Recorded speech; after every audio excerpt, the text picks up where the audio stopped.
Y'all ready for this? Hi guys, welcome to this first block. The first block is going about Get Ready for This, the first single of Too Unlimited, which started everything for us. So I'm welcoming Philip de Wilde, Ray Slijngaard, one of the performing artists of Get Ready for This, and myself, Jean-Paul de Koster, one of the co-producers of Too Unlimited. So, as I said, the first block about the first single, Get Ready for This, and the main first question is, how did the song came about? If I could speak for myself, I remember that I was asked by CBA management, you guys had a track, Don't Miss the Party, or what was it? Don't Miss the Party. At the Project Business, and it was I think it was number 7 in the UK charts, if I still remember good. And so I got paid to come, and the rap was already written, and I got some nice money for it because I was working as a cook, so it was normally a couple of weeks work to earn this kind of money. And we finished it, and then we started to talk, and then we were looking at some tracks, and we were talking about what you guys do more. And then I don't know if it was Jean-Paul or Phil put on the record, and I had such a nice feeling with it because I was more like hip hop, I was into breakdancing, and I was following more like rappers. But when I heard Get Ready for This, which was already instrumental on this white vinyl, and then I was just rude, and I said, if you ever want to have a rap on it, just call me. I was just bluffing because I never wrote the lyrics before. And so I think 2 weeks after, I got a TDK cassette sent by Jean-Paul to the management company, and I started writing the rap. And I always said it was like God was holding my hand, because you guys only wanted to have a rap on it, and I was writing, and I wrote a female part. So I sent it back to you guys, and Jean-Paul said, okay, do you know any singers? And I knew Anita from back in the days. I was a little bit in love with her because I always saw her in the clubs. and I knew that she could sing. So when Jean-Paul asked me, okay, do you know maybe one singer or something? And then to a mutual friend of ours, Marvin, he introduced us. We met in a bar, and she recorded it. And then I think that Pete Waterman picked it up. He heard the song, and I always said then he called Jean-Paul, say, hey, I need to have this record, Phil and Jean-Paul. You have to give me this record. And I know that Phil was always charmed by Stock Aitken and Waterman. So I think for him was also a dream come true. And and before we knew it, we were number 2 in the UK charts. Well, that's a long story. That's a long story in very strong, very long. In 2 minutes. But the song, of course, started with an instrumental before we have sent it to you. So, Phil, what was your first, or what is popping up in your head when you think about how the song came about? Get Ready for This. It's a very long time ago, but I remember we did some tryouts in the studio. I did a remix for Business, as I remember, and then we kind of agreed to try to make something new. And so you sit together, you try to be creative, and we had a little sound coming from some sample CDs. In those days, you could find some sounds and that you just sampled it, and you start messing around with them. And somehow that melody popped out of my fingers, and we programmed some beats underneath it, and that's how actually it starts. And it felt good, and we continue working on it until actually we completely finished the record instrumentally. We didn't even thought about that name Too Limited yet. That was not even there yet. It was all about making a record, and the names came later. Because as we've said earlier in this conversation, me and Phil worked together on Business. Phil did a remix, and then later on we did get into trance together. And that was in the post-period of Newbie, the first Belgian music stream or music genre which exploded in the late 80s. And then because I had a DJ shop, a vinyl record shop in Antwerp, and the new beat period was going over, and samplers were available, and synthesizers came available, and there was a new Belgian sound coming after the new beat, which was the first Belgian dance scene, let's call it that way, early 90s. And I called Phil. I remember I called you and I said, Phil, we have to work together again in the studio because there's some new vibe coming, a new vibe coming on in Belgium. And we have to make music again. And I remember that you said, okay, that's no problem. Pop in the studio. And I came on I think it was Wednesday afternoon. I remember it because that was the only day I was free in the shop. So I came over and then we started experimenting in the studio. And I remember we sampled indeed various sounds, and we mixed them and we layered them, and we were looking for some new sounds. And suddenly there were the crispy sound was there, as they described it later on in some DJ Mag articles. It was a crispy sound, and we started messing around, and that's how the melody came about, I think. Well, the crispy sound was more name they gave it later. We didn't know what we were doing actually. We just did what felt right. Yeah. And we were influenced by the music scene around us, which was, well, the new beat just passed, was behind us, but there was like the Chicago house. There were many influences who they're all are a part of what we've created, and thought, yeah, well, that's a good combination, or that is nice, that just works, it feels good, we do that. It comes along with the tempo, because the new beat had a slower tempo. Yeah. But Chicago house and other styles had a higher tempo, and then somehow we used the middle, or just doing what we think that was right and felt right. But of course, we could never know that the end result would create something so magical that lived through the years and then became such an anthem. You never know that when you start making Don't a track. Forget that in those days we were still both playing in the weekend as DJs. Absolutely, yeah. So that's why we were very heavy influenced by the music which was around and which we were playing ourselves. So absolutely, yeah. Okay. So I think we can skip a little bit also the second question, more or less, because we have answered that more or less in our comments over here, how the writing process happened. Exactly. We said we just were messing around with sounds and playing melodies until we found a nice sound, until we found a nice melody, which we said, okay, this could work. Okay. And then we had an instrumental record, and all right. So we were looking for a vocal, and Ray introduced or explained a little bit how we got in contact with us through CBA management. I remember I was contacting, I think it was Ronald, a certain guy, Ronald, and I was looking for a rapper, and then he introduced me to CBA, I think. Yeah. But am I right, Ray, or am I wrong? Yeah, no, well, I think maybe there's Ronald, but I think in the first place they went to Marvin to see if he want to do, because he was a good rapper. Okay. Marvin was hip hop, he was like, no, dance is not for me. Okay. Cool enough. And then he asked me, because, I was his sidekick, I was performing with him. I was first a dancer, and then one show I just grabbed the mic and it was like, yeah, let's party. And he was like, huh?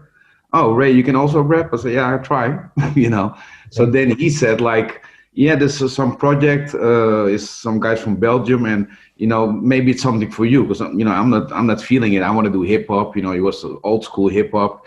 So, yeah, so for me, it was like, I try it. I never expected anything from it because, and I think that's also because why we were also successful, because nobody thought about, everybody want to have success, of course, but nobody was thinking like we're going to be millionaire from these songs.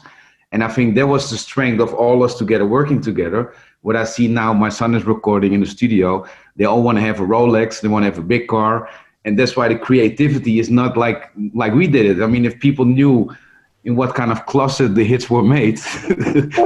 that sometimes we had to open the closet because it was so hot. It was a small closet, you could hardly move there, you know. So so it was just magical. I think, you know, it's always it was a combination of everything together. And maybe if Marvin would do it, it will never be a hit like this. It was the magic, was a combination, of course, of you guys who came up with the fat music, and the combination of Anita and myself. So that all together made it like, something, you know, it's just like it was written in the stars that it had to be like this. So, you know, and that's what it is with most successful bands in history. That it's a coincidence they get together, and it just works. It's magic that happens. And the aim was to sell a couple of thousand 12 inches in the clubs, and to get some recognition as a DJ. But it went way beyond that. I remember because I think because we had some small successes reasonable successes with business before. I remember that in '91 I promised my wife to stop DJing, which I did, and I think I pressed maybe 3,000 or 4,000 vinyls, and I put them away in the wholesale, and I left for the States because that was the first time in many years that we could go away for more than 1 week, because we were both residents in the club, so we could skip one weekend maybe, but not more. So I was away in the States, and I got a call from Toco International that there was something going on with the record, and that suddenly the UK, the whole of the UK, were chasing that record, and they wanted to license the record. And it was not only PWL, but it was ZTT from Trevor Horn and many other hot record labels with big history. They were chasing the record. So, and Mark de Raaf said, "You have to come to Belgium again from your holidays." And no, I'm on holiday for 6 weeks. We will see later. So, and the record just kept on bubbling and bubbling and bubbling and bubbling until it was so hot that, we could just choose of any licensee in the UK, whatever, Trevor Horn, ZTT, PWL, whatever. So that's another story. But what I don't remember, Phil, is the first time we were, let's say, mixing the record in the studio and it was all there.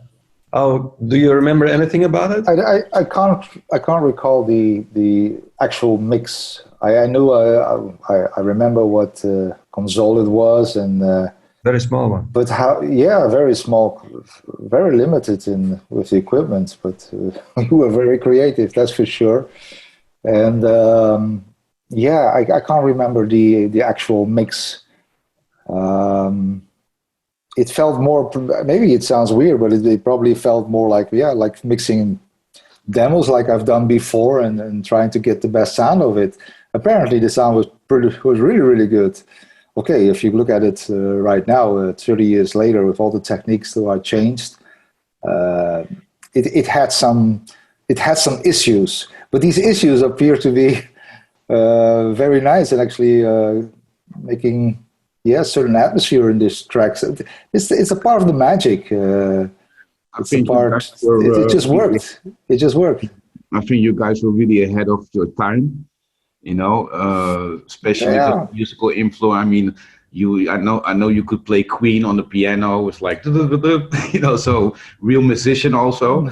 And I think, the sound that you guys created, it was like epic, you know. So it was something that wasn't around. Especially, I mean, for me, of course, No Limit is our biggest hit. But when we do it live, you know, we always play No Limit. And then I said to the people, you know, so for the fans from Too Limited, everybody knows No Limit, our monster hit was from 1993, right? Yeah. So that's old school, right? Yeah. But I said, Denmark, do you really want to go old school with us? Do you want us to take you back to 1991 where we just begun? And then, ik krijg kippenvlees. I get goosebumps every time when the song comes on. And I think that I enjoy it even better than the whole audience, because, you know, Get Ready for This is a song that really, you know, if we didn't give you the knockout yet, wait till Get Ready for This come and the whole place is out, you know, and it's magical track, and it's still, you know, and I went a couple of weeks to Space Jam again with my son. Of course, it was there again. So, you know, that gives you, it's proud, it makes you proud, you know, because it's 30 years ago. So exactly. It's probably the most charismatic track we ever did. The funny thing is that I actually I liked the track, but I never felt the magic around it. I couldn't understand, honestly. I mean, it became a hit, which is great. When we went on to new songs and up to No Limit and further on. But during that whole period, I think it took like 10 or 15 years for me to start understanding that this track does have something special. Okay. And that's the honest truth. I never really felt it that big as it is. I can imagine. But yeah, it's weird. I mean, there are more hits out there from other bands which I never will really understand. Or yeah, I think it's a matter of taste. But I like the track, but the whole magic it has and the success around it, I never understood it. And the fact that it was picked up by sports, that it became an anthem for NBA and then stuff like that. I went specially to New York to figure it out how that feels when you're sitting watching Madison Square Garden, watching the NBA, hoping to hear this Get Ready for This. And then they play Twilight Zone, they play No Limit, but no Get Ready for This. But yeah, it's but everyone knows it. And yeah, the track is all around. It's amazing. And honestly, somehow part of me doesn't understand it, but still doesn't understand it. Well, I understand it now, but I must agree that in the beginning, when we just finished the track, I liked the track, but of course, no one of three of us could imagine that we could not prevent it. Become such a classic. No. The thing I do remember is that when we were, let's say, composing and producing the track, that we definitely wanted to do something which was not there. I mean, to do something different. That was all. That was a point for me, which was very important, that we were not sitting in the studio and trying to copy something else, but to make something else. And that we succeeded. And because the sound was different, the genre was a little bit different. Something like that was not around. So we knew we had something different, but I didn't understand, or I was not aware that it was so special. That came later on with the success. So. Absolutely. No. Well, I felt it straight away. Apparently, everyone did. But as a creator, it's always different. But I didn't think that because it's not a typical song that will be in the charts, right? So, No Limit is easier song that you would think, yeah, it's a gimmick. Everybody sings along, no. So, and I'm telling you, it's not my favorite track. So maybe it's yours or for Jean-Paul. But for me, Get Ready for This or Tribal Dance, the real thing, that was really like, I don't know, So, but and it's always like this because, sometimes you work for months on a track and it doesn't come out. And No Limit was written on the plane with Anita and myself, and it was actually the last track that you still had. The album was actually wrapped up already, and there was still this demo, and we didn't know what we should do with this track. We wrote it in, I don't know, 2 hours or something. So, and other tracks that you work for months, it was maybe the least tracks. And that's why I'm saying the magic that we had and the creativity back in the days, what a lot of artists lack nowadays, because they're in it for the money, and we were never in it for the money. We were just doing what we liked, and it came from the heart, like all the Motown artists back in the days. Most of them, they died poor, but at least they brought music that came from the heart. Yeah. And I think that's what we all together created. And of course, because people always ask, how do you get the inspiration? Well, I said, Jean-Paul and Phil just send the tape, and for example, if I hear the tribal drums, then I start thinking. I always came first a title, so tribal, and then Tribal Dance, and then Xavier, of course, the American guy, he filled it in, and we, so they always ask me, how did you get inspired to writing some lyrics? I said, well, I got the demo from them, and at that moment I saw the picture. It was like, it was clear, and and then I just came with a rap and like this, and in certain like techno. Yeah. We were just trying something, and Phil said, I'm just gonna let the track run and do whatever you feel, Ray. And and this techno is, if I walk on the street, some people say, hey, techno. So we can do more than that, but some funny things about the lyrics of Get Ready for This is I remember that the cassette, like you said, I didn't recall it was a TDK cassette, but anyway, it was an old school cassette of those days. It came back. And I remember that the first time I played that with your vocals on, that was in my record store. And I remember that there was a sales guy in my shop, and I listened to the demo, and I liked the rap, but I didn't like the female vocal melody. I liked the vocal, but I was not really convinced about the melody of the chorus. That's true. I was like, I don't know. And the guy, I remember the guy, I think it was Jan Voormans, and he said, yeah, but listen again. It's quite good. I like the chorus. So honestly speaking, in the beginning, I was doubting about, let's say, the quality or potential, the potential of the melody of the chorus, and it seemed to work. So that's true. I got the same feeling and it was also because I was not a songwriter. So that's why I always say it was like God was holding my hand, and it was just going like this. So, I didn't really, I did music, I did talent shows in school, and I was breakdancing, but I was not a songwriter like, the big ones like back in the days, John Lennon, Paul McCartney, those were the songwriters, Yeah, absolutely. So, it just came, and it was just, I wrote down what I felt at the moment, but it was not our strongest chorus, no, for sure not. What is your oldest memory, Ray, performing the track for the first time? I remember we were going to Scotland. We had 6 shows, but you remember we only had 2 tracks, right? We had Get Ready for This and we had Contrast.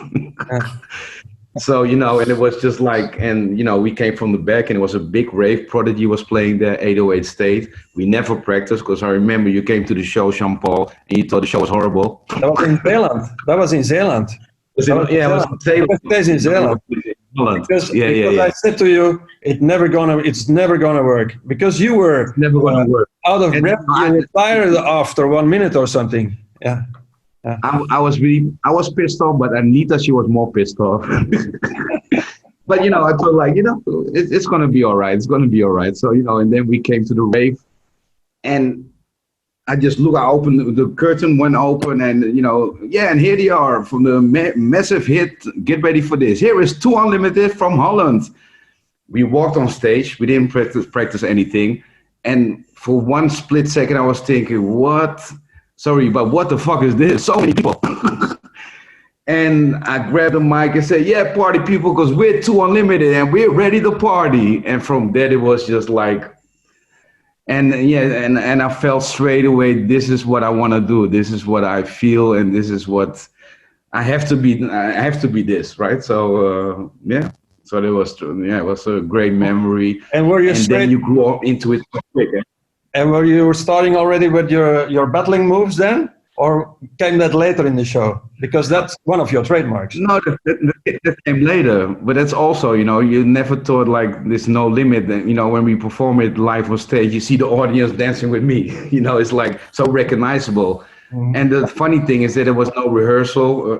Normally artists in the States, they got the choreographer and they got a lot of people around them. Mm-hmm. And I just did what I felt at the moment. Sometimes when I see some throwbacks, or Laurent, we're sending some throwbacks and then I see this dance, then I feel ashamed because I think I dance better now and I rap better now. Anyway, but it was just what I felt. And sometimes it was like I was dancing like Bobby from Boney M, because he was also always like this, so sometimes when I look back at it, it was horrible, but for the time it was cool. And I still use it in the show, but more in a more relaxed way and a more controlled. So it was just funny that everything just came how it came, and that's why it was so pure, because it was not made. It was just, we did what we felt. And purity is an important thing, actually, now you're mentioning it, because we all became better performers and musicians. In 30 years, you learn a lot, of course, and you improve. But somehow, at that age and at that time, there was a certain purity. There was a naivety. There was, let's try to do it and try to be like the big guys, Freedom. I call it musical freedom. Musical freedom. I wouldn't say I was ever. I mean, I had freedom all my whole career. It doesn't feel like I didn't have any freedom, but maybe too much thinking, you know. And perfectionism I always try to be perfect. That's wrong. You just do your thing, you know. Have fun. That's what I mean with freedom. Yeah, freedom. It just worked, and that's somehow that's the danger of the success. And you start thinking, why is this happening?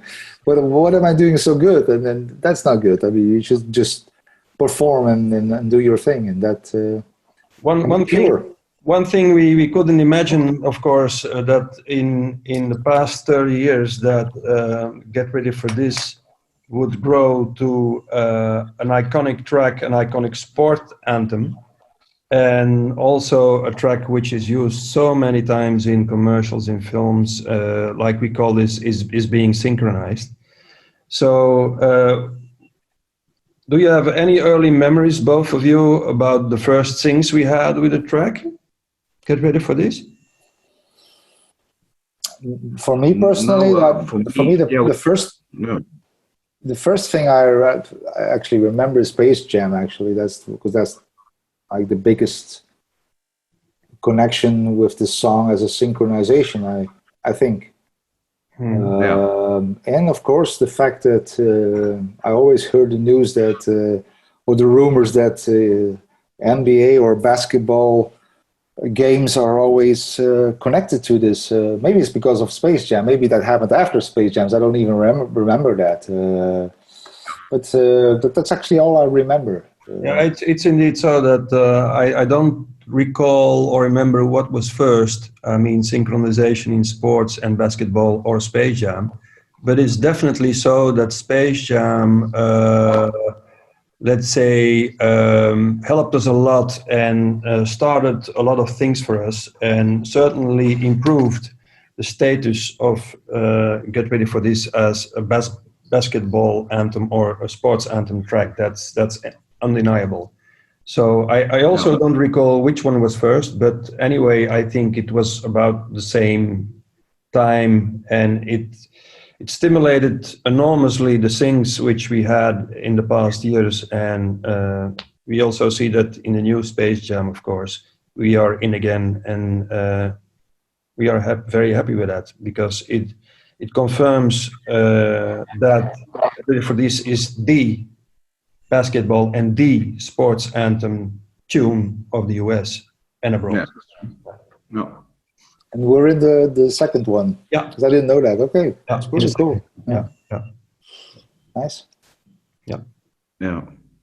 Yeah, well, you know, I was back in the days a lot in the States, and I experienced that. I was in the Madison Square Garden, and I heard the track, and I also had it one time in the San Antonio Spurs. So I was always in the States. So I really felt it. So I was there. You know, nobody knew who I was. So it was just another black guy or light-skinned guy, and so you know, it makes you really proud. But I was the proudest when it came on the radio in Holland, where we only came to number 10, I think. But of course, in England you hear that everywhere, because we were touring in England. But then in the moment when the radio was playing, I remember my mom called. She said, "Yeah, you're on the radio." And I was so proud, because in England we were already so big we could hardly walk on the streets, and in Holland they didn't know about the success, you know. And so there was, that gave me really, like, I think the same with you. If you hear it on the Belgium radio in the beginning, it's like, "Hey, I made it, Mom, you know, I'm on the radio, I'm on TV." Yeah, so that's indeed has been a very long and heavy struggle. Because dance music in the 90s, in the early 90s, was like bubblegum music. They considered it as bubblegum music and not credible. These were the days of Nirvana and stuff like that, and Guns N' Roses and rock. And Studio Brussels was not playing dance music like it has now. So, in also with our previous tracks, we did not gain any attention in the Benelux until we had some kind of success abroad. And that's a pity. But like on the other side, it made us proud that after a while, they started considering us as a success, and they couldn't deny us anymore, and they had to play us. So that was a good feeling, and that was a good thing, not only for Too Unlimited, but also for dance music in general, I think. So I think it was a very good first block of the track Get Ready for This, which changed everything for Too Unlimited. So I want to thank you guys for your time and your inspiration in this blog. And I would like to invite you to a next one, which we will be addressing soon.